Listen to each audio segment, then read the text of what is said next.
ሰላማት አመለና ክቡራት ተኸታተልተይ እዚ በዘጋጣሚ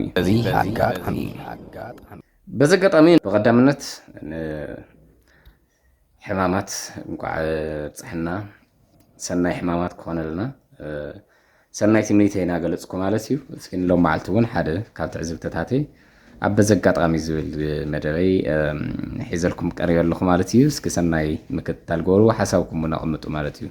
ናይ ሎማዓልቲ ኣጀንዳይ ወይ ከዓ ናይ ሎማዓልቲ ሓሳብ እንታይ እያ ትብል ሰባት ንምንታይ እዮም ንሰባት ዝጸልኡ ዝብል ሓሳብ እዩ ዘለኒ ወይ ከዓ ንምንታይና ብሰባት ንጽላእ ብምንታይ ይብልኩን ምንታይ ረብሓ እዩ ሰባት ብሰባት ዝጽልኡ ዝብል ሓሳብ ሒዘ መጽእ ዘለኹ ናይ ኩል ግዜ ሕቶ ትኾነኒ ሓሳብ እያ እዚኣ ማለት እዩ። ስለዚ ብምንታይና ንጽላእ ብሰባት ኢልኩም ትሓስቡ ሰባት ብምንታይ ይጽልኡ ናታትኩም ሓሳብ ኣብ ኮመንት ክሪኦ እየ ግን ግለጹለይ ማለት እዩ።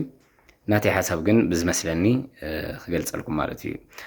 እዚ ምስ ምንታይ እዩ ዘተሓሕዞ ኣነ ማንም ሰብ ልዕሊ ነብሱ ንማንም ኣይቐድምን ምስ ዝብል ኣተሓሳስባ እዩ ዘትሕዞ ማለት እዩ።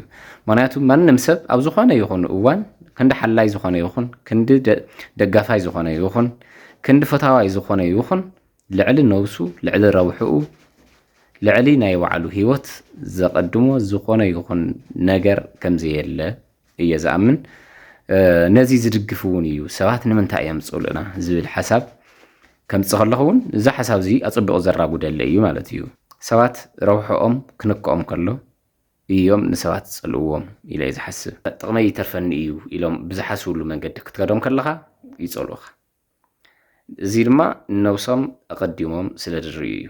ምናልባት እቲ ዝጸልኡልካ ንዓኻ ዝጸልኡልካ ምኽንያት እኮ ናብ ጽልእ ዘየብጽሕ ክኸውን ይኽእል እዩ።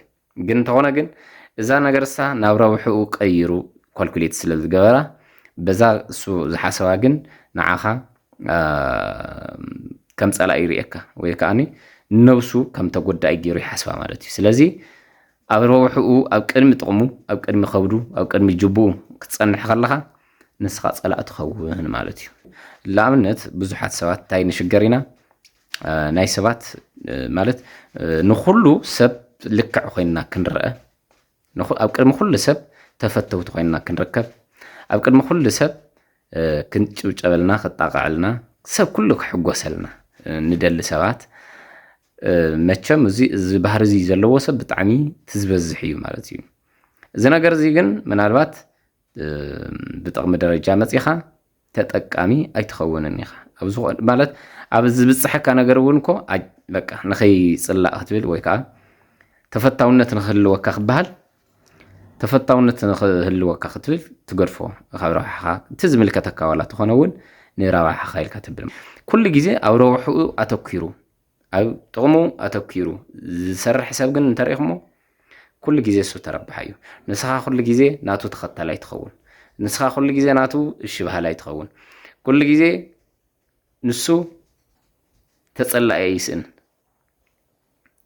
ይስእንን ንቑሕ ሰብ ክረክብ ከሎ ማለት እዩ። ግን ድማ ብዝገርም መልክዑ ተፈታዋይ እውን ኣይስእንን። ስለዚ ተፈታዋይ ክረክብ ከሎ ኩሉ ግዜ ተረብሓ እዩ እሱ ተጸላኢ ክረክብ ከሎ እውን ተረብሓ እዩ። ብክልቲኡ መንገዲ ይርባሕ ማለት እዩ። ንምንታይ ብክልቲኡ መንገዲ ይርባሕ ማለት እዩ?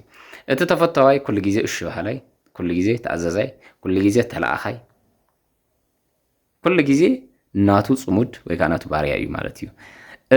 ስለዚ በዚ መንገዲ እዚ እንተስ ብኣታዊታቱ እንተስ ብሓሳባቱ እንተስ ብዝኾነ ይኹን ነገር ተረባሓይ ኮይኑ ኣሎ ማለት እዩ ሰብሱ እቲ ጸላኣይ ማለት እዩ። እንደገና እቲ ተጸላኢ ከዓኒ ኣብ ጎኑ ብዘይምህላው እውን ተረባሓ እዩ። ዘይእዘዞ ዘይለኣኣኾ ንዕኡ ዘይኸውን ሰብ ካብ ጥቕኡ የርሕቕ ስለ ዘሎ ድማ ብሓደ ወገን ንሱ ኣብ ጨቕጨቕ ኣብ ክርክር ኣብ ካልእ ነገር ስለ ዘይውዕል ተዓዘዝቲ ስለ ዘለዎ ድማ በዚ ነገር እዚ ድማ ንዕኡ ዘይኾኑ ሰባት እውን ካብ ጥቕኡ ስለ ዝርሕቕ በዚ መንገዲ እዚ እውን ተጠቃማይ ይኸውን ማለት እዩ። ክንደየናይ ሰባት ኢና ንኩሉ ሰብ ክንሕጉስ ክንብል ኣብ ናይ ባዕልና ካብ ናይ ባዕልና ረብሓ ካብ ናይ ባዕልና ጥቕሚ ዝበደና ካብ ናይ ባዕልና ጥቕሚ ዝረሓቕና ክንደይ ንኸውን እዚ ኣብ ሕድሕድ ህይወት ናይ ኩላትና ዘሎ ሓቂ እዩ። ስለዚ ኩሉ ብመጠኑ ክኾን ኣለዎ ኩሉ መጠን ክህሊ ኣለዎ ብልክዑ ክኾን ክኽእል ኣለዎ ኩሉ ብልክዑ ክኸውን ከሎ ትክክል ይመፅእ እኽሊ እውን ካብ ልክዕ ክሓልፍ ከሎ ይጓዳ እዩ መድሓኒት እውን ካብ ልክዕ ክሓልፍ ከሎ ይጓዳ እዩ ኩሉ ነገር ልክዕን ክብደትን ኣለዎ ኣብዚ ሓሳብ እዚ ዘለኩም ርእይቶ ኣካፍሉና እዚ ብዘጋጣሚ እዩ ኣብ በዘጋጣሚ ምርትታትኩም ከተላልዩ ትኽእሉ ኢኹም ረኸቡና ሸር ላይ ኮፒ ሊንክ ምግባር እውን ኣይትረስዑ ሰሰና እዩ በዚህ አጋጣሚ